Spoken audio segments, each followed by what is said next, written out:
Hi guys and welcome back to the channel Deepak Yadav Education. Welcome to the daily current affairs of 3rd of April 2021. तो guys आज है तारीख 3 अप्रैल 2021। आज की तारीख से जितने भी मोस्ट इंपॉर्टेंट करंट अफेयर्स बनेंगे उन सभी करंट अफेयर्स को हम लोग डिटेल में डिस्कस करेंगे। नाउ बढ़ते हैं आगे। और गाइज अगर आप लोग को इस लेक्चर का पीडीएफ चाहिए तो नीचे डिस्क्रिप्शन बॉक्स में आप सभी लोगों को टेलीग्राम का लिंक दे रखा है, वहाँ से जाकर आप लोग इस लेक्चर के पीडीएफ को डाउनलोड कर सकते हो। नाउ अभी तक आपने इस यूट्यूब चैनल को सब्सक्राइब नहीं किया है तो ऐसा रेड कलर का बटन आ रहा होगा नीचे की साइड, सबसे पहले चैनल को सब्सक्राइब कर लो, साथ ही साथ बेल आइकन प्रेस कर लेना ताकि आप कोई भी वीडियो का नोटिफिकेशन मिस ना कर पाओ। चलिए स्टार्ट करते हैं डिस्कशन। ये है हमारा आज का सबसे पहला आर्टिकल, काफ़ी इंपॉर्टेंट है आपके वनडे एग्जाम के पॉइंट ऑफ व्यू से। बात करी गई है दादा साहेब फाल्के अवार्ड के बारे में।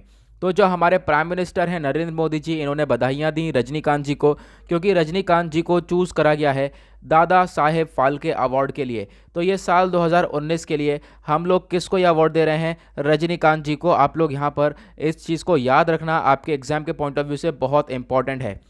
Now Dada Saheb Phalke award India का एक हाईएस्ट अवार्ड है सिनेमा की कैटेगरी में। आपको ध्यान रखना है, हर साल इसको प्रेजेंट किया जाता है। इस अवार्ड के अंदर एक गोल्डन लोटस दिया जाता है और दूसरी चीज़ लगभग कैश प्राइज दिया जाता है 10 लाख रुपए का। गोल्डन लोटस 10 लाख रुपए और साथ में शॉल प्रोवाइड करवाया जाता है इस अवार्ड के तौर पर। ओके, नाउ आपको मालूम होना चाहिए ये जो अवार्ड है, देखो ये किसी आउटस्टैंडिंग पर्सनालिटी को ही मिला जाएगा, ऑब्वियस ही बात है, जिसने काफ़ी बेहतरीन कंट्रीब्यूट किया हो। और साथ ही साथ ये आपको ध्यान रखना है कहाँ पर कंट्रीब्यूट किया हो, इंडियन सिनेमा के अंदर, इंडियन सिनेमा के डेवलपमेंट के ऊपर काफ़ी काम किया हो। तो ये रजनीकांत जी काफ़ी, आप कह सकते हो मिलियंस ऑफ पीपल के, आप कह सकते हो लाइफ में इन्होंने इम्पैक्ट डाला है। तो दैट इज़ वाई यहाँ पे इनको इस अवार्ड के लिए चूज़ किया गया। नाउ अब एक बहुत इंपॉर्टेंट चीज़ जो कि आपके एग्जाम के पॉइंट ऑफ व्यू से डायरेक्टली इंपॉर्टेंट है, इस अवार्ड को पहली बार प्रेजेंट किया गया था 1969 में। और इसकी जो पहली रिसिपेंट है, यानी कि सबसे पहली बार एक एक्ट्रेस को ये अवार्ड दिया गया था, उन एक्ट्रेस का नाम है देविका रानी। आपको इसके बारे में ध्यान रखना है, फर्स्ट लेडी हैं ऑफ इंडियन सिनेमा, इनको ये अवार्ड दिया गया था। ओके, ना उसके बाद दादा फाल्के साहब के बारे में बात कर लेते हैं। इनका जन्म हुआ था 1870 में और डेथ हो गई थी 1944 में।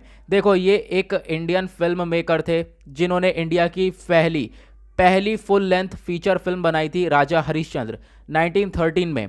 और साथ ही साथ इनको बोला जाता था फादर ऑफ इंडियन सिनेमा।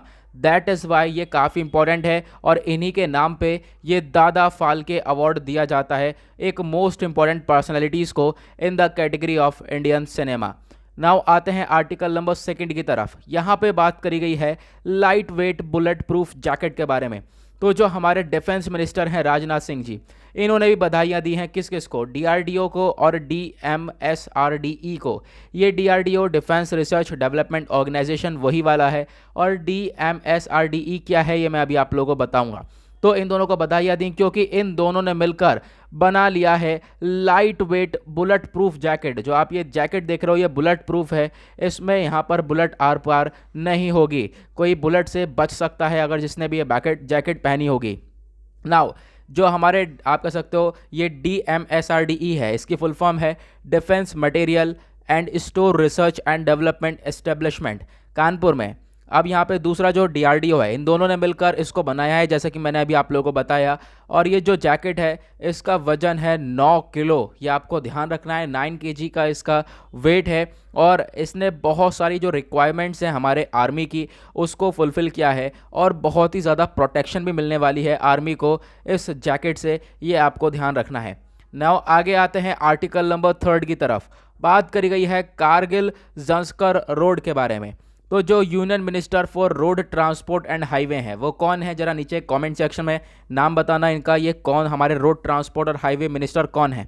इन्होंने अप्रूव कर दिया है 780 करोड़ रुपए का प्रोजेक्ट। कहाँ पर? जंस्कर, कारगिल जंस्कर रोड, यानी जो ये कारगिल जंस्कर रोड है इसको अपग्रेड किया जाएगा और कॉस्ट लग रही है इसमें 780 करोड़ रुपए। नाउ ये अमाउंट लगाकर इसको अपग्रेड करेंगे। ये जो कारगिल जंस्कर नेशनल हाईवे 301 है ये 2 लेन रोड है, यानी कि 2 तरफा है। ठीक है, ये जो रोड है आप किसके अंडर में एक्सेप्ट करी गई है? इंजीनियरिंग प्रोक्योरमेंट कंस्ट्रक्शन मोड के अंडर में। जंस्कार कारगिल रोड जो है इसको डिक्लेयर कर दिया गया था नेशनल हाईवे। ठीक है, नेशनल हाईवे कब डिक्लेयर किया गया? 2017 में सेंटर के द्वारा इसको डिक्लेयर करा गया। नाउ ये जो रोड है ये जंस्कार वैली से कनेक्ट करती है कहाँ पर, सुरू वैली में। तो आप इससे याद रख सकते हो, कारगिल जंस्कार जो रोड है ये जंस्कार वैली से कनेक्ट करती है सुरू वैली सुंकू वैली में। ठीक है, ये आपको ध्यान रखना है, जो कि कारगिल लद्दाख में है। ठीक है, of Kargil Ladakh with the highway. Now ये जो रोड है ये एक बहुत ही इंपॉर्टेंट रोल प्ले करने वाला है इकोनॉमिक डेवलपमेंट के क्षेत्र में। ठीक है, लद्दाख के लिए, यानी कि अगर रोड बन जाती है तो इकोनॉमिकली वहाँ पे काफ़ी डेवलपमेंट होगा, जो सामान वगैरह है वो भी इजीली पहुँच पाएगा, जो ट्रेड वगैरह है वो भी कहाँ पर, वहाँ पर अच्छे से जो है इजीली हो पाएगा। तो यहाँ पर हम लोग देख पाएंगे काफ़ी सारे बेनिफिट मिलने वाले हैं इस रोड के बारे में। तो आपको ध्यान रखना है, कारगिल जंस्कार रोड है इसका अपग्रेडेशन हो रहा है, कहाँ पर है ये आपको ध्यान रखना है। नाउ आते हैं नेक्स्ट आर्टिकल की तरफ। बात करी गई है शिव कुमार स्वामीगलु के बारे में। नाउ जो हमारे प्राइम मिनिस्टर हैं नरेंद्र मोदी जी, इन्होंने रिस्पेक्ट पे करा श्री श्री शिव कुमार स्वामीगलु जी को इनकी जयंती के ऊपर। तो यहाँ पर इनकी जयंती थी, उसी के बेसिस पे यहाँ पर हमारे प्राइम मिनिस्टर ने काफ़ी हद तक इनको रिस्पेक्ट दी है। तो आप लोग इनका पिक्चर यहाँ पर देख सकते हो। तो जो शिव कुमार स्वामीगलु जी हैं, इनका जन्म हुआ था 1907 में और इनकी डेथ हुई थी 2019 में। काफ़ी इंपॉर्टेंट है, लेकिन ये इनका नाम याद रखना, डेट ऑफ बर्थ आपको याद रखने की ज़रूरत नहीं है। ये एक इंडियन स्पिरिचुअल लीडर थे और ये लिंगायत, आप कह सकते हो लिंगायत कम्युनिटी से बिलोंग करते थे। ये लिंगायत कम्युनिटी क्या है मैं अभी आप लोगों को आगे बताने वाला हूँ, कर्नाटका के अंदर है। ठीक है, और साथ ही साथ ये हेड हुआ करते थे सिद्धगंगा मठ, जो कर्नाटका के अंदर है, उसके हेड भी हुआ करते थे। और एक एजुकेशनिस्ट थे इन्होंने, आप कह सकते हो बहुत सारी एजुकेशन सोसाइटी को फाउंड किया। लगभग 100 से भी ज़्यादा इंस्टीट्यूशन इन्होंने फाउंड करे हैं एजुकेशन के सेक्टर में, ट्रेनिंग के सेक्टर में। लगभग नर्सरी से लेके कॉलेजेस तक के रास्ते इन्होंने जर्नी तय करवाई है बहुत सारे लोगों की, बहुत सारे इंस्टीट्यूशंस को फाउंड किया है जहाँ पर नर्सरी से लेके कॉलेजेस तक, जिसमें इंजीनियरिंग, साइंस, आर्ट, मैनेजमेंट, ये सब चीज़ें सिखाई जाएँ। ठीक है, ये सब चीज़ें फाउंड करी गई हैं इनके द्वारा। तो उसके बेसिस पे यहाँ पे एजुकेशनिस्ट से आपको इससे ध्यान रख सकते हो। नाउ इनको बहुत सारे पुरस्कार दिए गए हैं अवार्ड्स एंड ऑनर्स में। 2017 में जो गवर्नमेंट ऑफ कर्नाटका है, इन्होंने अवार्ड दिया कर्नाटका रत्न अवार्ड। ये आपको ध्यान रखना है, 2017 में यहाँ पे कर्नाटका की सरकार ने सम्मानित किया इनको कर्नाटका रत्न अवार्ड से। ये एक हाईएस्ट सिविलियन अवार्ड है इस स्टेट का। और फिर 2015 में जो गवर्नमेंट ऑफ इंडिया है, इन्होंने फिर अवार्ड दिया पद्म भूषण अवार्ड। ठीक है, पद्म भूषण अवार्ड भी एक हाईएस्ट अवार्ड है, आपको इसको बारे में ध्यान रखना है। फिर उसके बाद इनको रेफर करा गया, आप देख सकते हो यहाँ पर, एज अ नदेदा दुवा देवारू, मतलब कि वॉकिंग गॉड। इनको बोला गया वॉकिंग गॉड, कहाँ पर, in the state of Karnataka. तो आपको यहाँ पर ये 2-3 चीज़ें हैं जिसके बारे में आप लोग ध्यान रख सकते हो। नाउ हमने लिंगायत के बारे में पढ़ा था। लिंगायत क्या है? बेसिकली एक स्ट्रॉन्ग कम्युनिटी है कर्नाटका के अंदर, पॉलिटिकली स्ट्रॉन्ग कम्युनिटी है। और ये लोग फॉलोवर्स हैं किनके? बेसवेश्वरा के यहाँ पे फॉलोवर्स हैं, जो कि 12th सेंचुरी में एक कन्नड़ फिलोसोफर थे। ठीक है, 12th सेंचुरी के टाइम पर एक कन्नड़ फिलोसोफर थे। इन सभी के जो आप कह सकते हो ये लिंगायत कम्युनिटी फॉलोवर्स हैं। नाउ यहाँ पे आपको इस चीज़ के बारे में ध्यान रखना है, कर्नाटका के अंदर ये कम्युनिटी मिलेगी है, ये चीज़ आपको ध्यान रखनी है। देखो जो क्वेश्चन है ना एमसीक्यू, वो इन्हीं आर्टिकल से रिलेटेड ही बनेगा। तो यहाँ पर आर्टिकल मैं शॉर्ट रखता हूँ। ये वीडियो हमारी शॉर्ट होती है, लेकिन शॉर्ट के साथ काफ़ी इंपॉर्टेंट होती है, क्योंकि यहाँ पे डेली बेसिस पे 7 से 8, कभी 10-12 आर्टिकल भी हो जाते हैं। जो भी हम डिस्कस करते हैं डेली बेसिस पे, ये आपके एमसीक्यू के पॉइंट ऑफ व्यू से काफ़ी इंपॉर्टेंट हो जाते हैं। ठीक है, तो आप अगर इनको अच्छे से पढ़ लेते हो तो डायरेक्टली एमसीक्यू आप इजीली लगा पाओगे। ओके, आते हैं नेक्स्ट आर्टिकल की तरफ। बातचीत करी गई है एक्सरसाइज शांतिर अग्रसेन के बारे में। अब यहाँ पर ये 2021 की ये जो आप कह सकते हो एक्सरसाइज है, ये होने वाली है बांग्लादेश के अंदर। अब यहाँ पे बांग्लादेश में एक्सरसाइज होगी।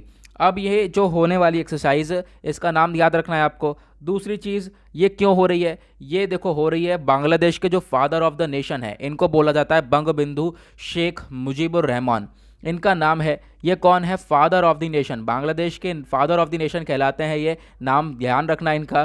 तो इनकी 100वीं एनिवर्सरी सेलिब्रेट करी गई है, और साथ ही साथ बांग्लादेश को आज़ाद हुए 50 साल हुए हैं, तो 50 साल की यहाँ पर इनकी इंडिपेंडेंस सेलिब्रेट करी गई है। उसी के तौर पर ये एक्सरसाइज कंडक्ट करवाई जा रही है। कहाँ पर?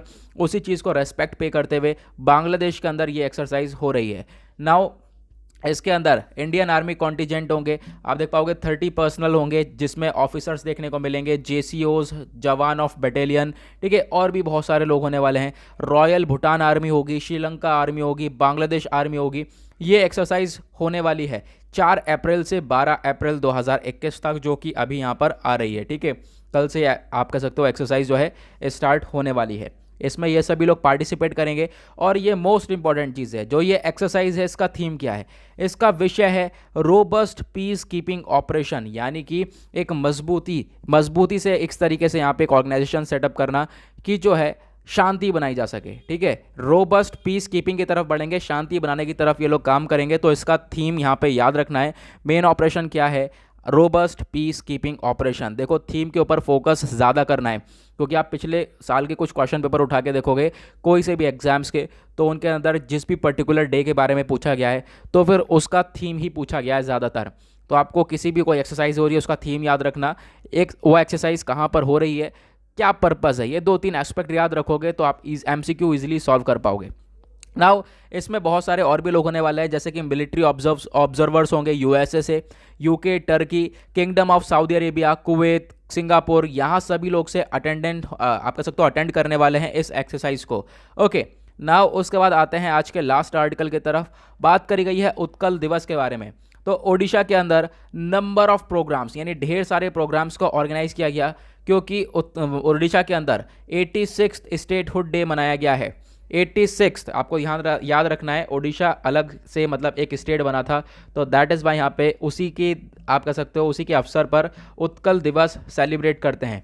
ओके, जो कि यहाँ पर ये डे रेस्पेक्ट देता है कहाँ पर? ये जो डे आया था ओडिशा के अंदर, Odisha as a state declare हुआ था 1936 के अंदर, उसी के बेसिस पे उत्कल दिवस को सेलिब्रेट किया जाता है। नाउ यहाँ पे आपको इसी के बारे में ध्यान रखना है। नाउ अब यहाँ पर थोड़ा सा इतिहास के बारे में बात करेंगे, तो आप यहाँ पे इतिहास ये दोनों पॉइंट आप लोग पढ़ सकते हो। यहाँ से हम लोग देखेंगे 1903 में क्या हुआ था, उत्कल सम्मिलानी ऑर्गेनाइजेशन बनाया गया था, ठीक है। ये फाउंड करा गया था बेसिकली, ताकि जो ओडिशा है, ओडिशा को एक अलग से राज्य बनाया जाए, ओडिशा स्पीकिंग वाला, ओडिया स्पीकिंग वाला रीजन बनाया जाए एक अलग राज्य में। फिर उसके बाद 1 अप्रैल 1912 में क्या हुआ, बिहार और उड़ीसा प्रोविंस जो है उनको फॉर्म करा गया। फिर 1 अप्रैल 1936 में जो बिहार और उड़ीसा है इनको अलग अलग सेपरेट प्रोविंसेस के अंदर बांट दिया गया था, ठीक है। ये सब डेट्स आप लोग देख सकते हो, ये इन डेट्स में ये सारा काम हुआ। फिर फाइनली 1 अप्रैल 1936 में क्या हुआ था, ओडिशा अलग से स्प्लिट हो गया। तो आप देख पाओगे ये यहाँ पर 1936 में 1 अप्रैल को क्या हुआ, ओडिशा अलग से स्प्लिट हुआ। तो अभी क्या थी, 1 अप्रैल थी, तो 1 अप्रैल पे हमने क्या सेलिब्रेट किया है, उत्कल दिवस सेलिब्रेट किया है।